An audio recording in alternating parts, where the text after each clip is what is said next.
students of AIS.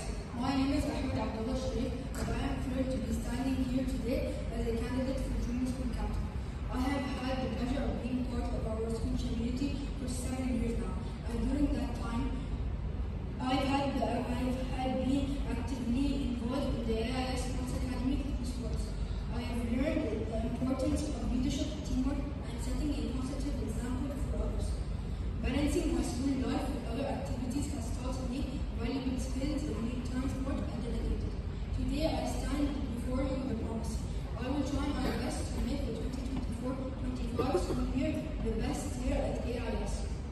I will ensure that our junior school is included in all the exciting activities and events planned for next year, and even share any ideas you guys have, because remember, your voice matters.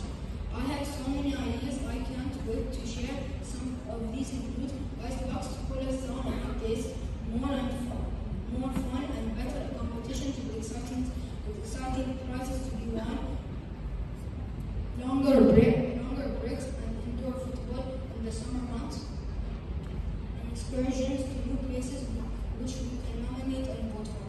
But that's not all. I also want to bring back so much more. If you vote for me, Ahmed Sharif, as I am ready to listen to your ideas and represent your voices. Finally, I would like to say my parents have always taught me the value of hard work and dedication, and AIS has taught me to reach for the stars. I will make sure that we all have the best school year ever by working hard and with your valuable support to make a difference in our wonderful school. Thank you, and I hope I